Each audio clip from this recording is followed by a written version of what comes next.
Assalamualaikum warahmatullahi wabarakatuh. Apa kabar teman-teman semuanya? Sebelumnya kita sudah mempelajari tentang uji kenormalan data untuk melihat data penelitian kita itu terdistribusi normal atau tidak. Nah, yang berikutnya ini kita akan mempelajari tentang uji linearitas. Nah, apa itu linearitas? Nah, ini sebelumnya yang harus kita perjelas tentang apa itu linearitas. Nah, linearitas ya, itu merupakan suatu prosedur yang kita gunakan untuk mengetahui status linear tidaknya suatu distribusi data penelitian. Jadi setelah kita melakukan pengujian kenormalan data, berikutnya yang kita lakukan adalah uji linearitas. Nah, uji linearitas ini sama pentingnya dengan uji kenormalan data ya, karena uji kenormalan data untuk melihat tadi data kita itu normal atau tidak, sedangkan linearitas itu melihat data kita itu linear atau tidak. Artinya data penelitian kita itu yang terdiri dari variabel independen dan variabel dependen itu memang memiliki hubungan yang linear atau tidak. Nah, maknanya uji linearitas itu kita gunakan untuk mengetahui apakah variabel-variabel kita ya, antara variabel dependen dan variabel independen kita itu memang memiliki hubungan yang linear atau tidak secara signifikan, supaya kita tahu metode apa yang akan kita gunakan. Nah, ini salah satunya. Nah, dari beberapa pemahaman tersebut ada beberapa penjelasan yang harus teman-teman pahami ya. Penjelasan yang pertama itu bahwa tes linearitas itu diperlukan itu dalam analisis korelasi ataupun analisis regresi. Nah, sebelumnya kita sudah mempelajari tentang jenis dari analisis regresi ya. Nah, di mana regresi itu kan ada dua. Ada yang kita sebut dengan regresi sederhana dan ada yang kita sebut dengan regresi berganda. Nah, jika kita menggunakan regresi sederhana ataupun regresi berganda, maka kita perlu melihat apakah hubungan dari variabel independen dan variabel dependennya itu memiliki hubungan yang linear atau tidak. Itu yang pertama. Nah, kemudian yang kedua, model regresi yang bagus itu mensyaratkan adanya hubungan linear antara variabel independen dengan variabel dependennya atau variabel bebas dengan variabel terikatnya. Jadi model yang bagus adalah model yang memang antara variabel independen dan variabel dependennya memang memiliki hubungan yang linear. Nah, yang ketiga, pengujian linearitas ini wajib dilakukan apabila tujuan penelitian kita itu untuk membentuk sebuah model yang sifatnya adalah BLEU atau Bayes Linear Unbiased Estimation. Nah, ini penjelasannya.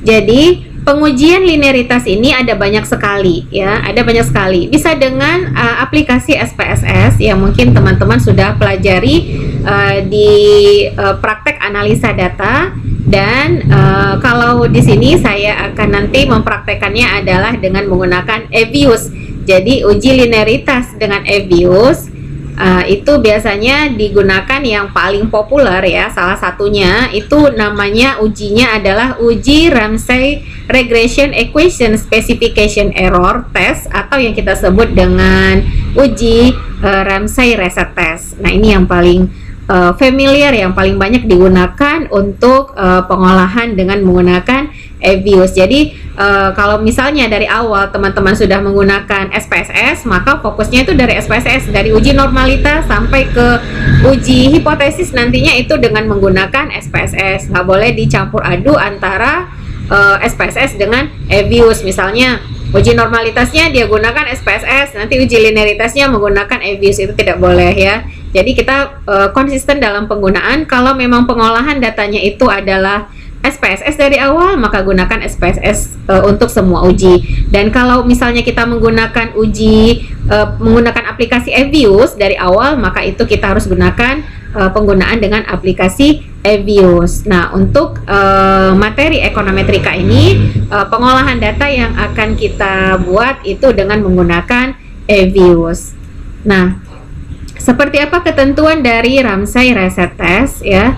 Nah, itu yang pertama, jika probability F statistik. Jadi nanti di hasil Ramsay Reset Test itu yang fokus kita adalah dengan melihat nilai F statistiknya. Nah, di F statistiknya ini yang kita lihat untuk mempermudahnya. Kalau di EVIS ya, cara mudah membaca di EVIS itu hanya dengan melihat dari probability. Kenapa saya sering pakai 0,05? Karena signifikansi 0,05 itu yang paling banyak digunakan. Tapi tidak salah kalau teman-teman mau menggunakan 0,1 atau dalam signifikansi 10%, itu boleh. Nah, ketentuannya di sini jika probability F statistiknya lebih kecil daripada 0,05, maka hasil dari penelitian kita itu diisyaratkan bahwa tidak memenuhi asumsi linearitas. Nah, jika probability F statistik kita lebih besar daripada 0,05, maka maka data penelitian kita itu antara variabel independen dan variabel dependennya itu memenuhi asumsi linearitas. Nah, mungkin itu saja untuk penjelasan uji linearitas. Bagaimana nanti pengolahan data uji linearitas dengan EVIUS akan saya paparkan berikutnya. Terima kasih untuk penjelasan hari ini.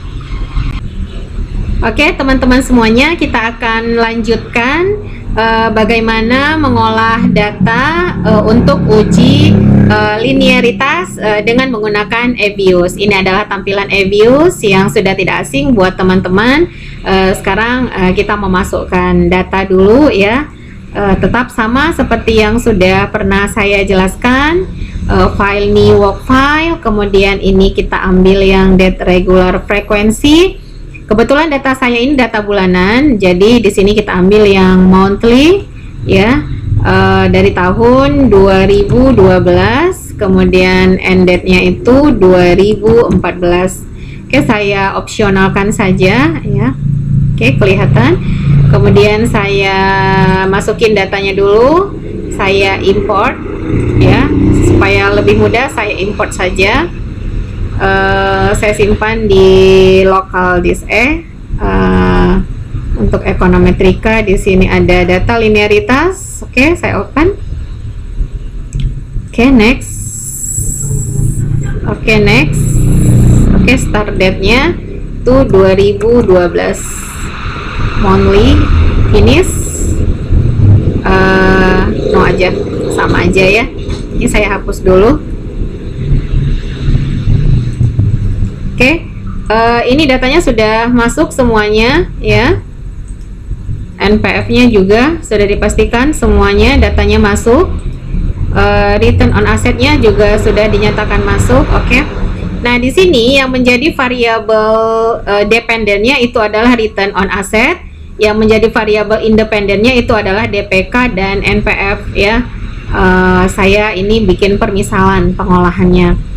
Oke, berikutnya kita lakukan adalah itu uniknya EVIUS, kita harus berada di hasil olahan ya, di hasil estimasi. Kita ambil dari quick estimate equation, kita mulai kita ambil dari ROA spasi C spasi DPK spasi NPF. Oke, saya oke kan? Oke, saya buat ya di samping sini biar kelihatan sama teman-teman semuanya. Nah, kalau sudah seperti ini, sudah keluar hasilnya, kita langsung melakukan uji linearitas dari view stability diagnostic ya. Dari sini view, kemudian stability diagnostic. Kalau dia residual diagnostic itu kemarin kalau kita nguji normalitas ya. Ini yang di bawahnya stability diagnostic. Silahkan langsung ke Ramsay Reset Test. Nah, ya number of term ya 1. Oke, pastikan ini 1 ya. Kemudian kita okekan saja. Nah, ini keluar ya. Inilah hasil dari Ramsay Reset Test ya, Ramsay Reset Test tentang linearitas. Nah, yang kita lihat di sini itu adalah F statistik ya. Yang kita lihat di sini adalah F statistiknya. Di sini yang pertama ya, di sini kan ada tulisan F statistik. Nah, yang kita lihat bukan value-nya, tapi lebih mudah adalah probability.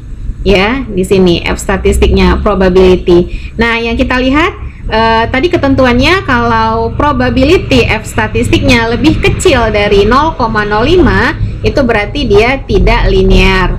Sedangkan kalau F statistik ya, probability dari F statistiknya lebih besar dari 0,05 berarti dia linear, kan gitu. Nah, di sini hasilnya itu menunjukkan probability-nya nilainya adalah 0,0035.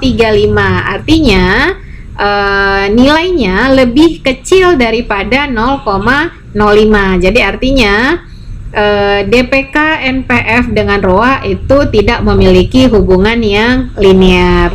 Nah, mudah kan untuk melakukan uji linearitas. Jadi tidak ada yang sulit dalam mengolah data dengan menggunakan EViews ya. Jadi mengolah data itu sangat memudahkan para peneliti untuk melakukan pengolahan data dengan cepat ya, dan langsung mendapatkan hasil asumsi untuk ditarik sebuah kesimpulan. Nah, semoga teman-teman bisa memahaminya dengan mudah, dan jika ada pertanyaan bisa nanti ditanyakan di kelas dengan saya. Terima kasih. Assalamualaikum warahmatullahi wabarakatuh.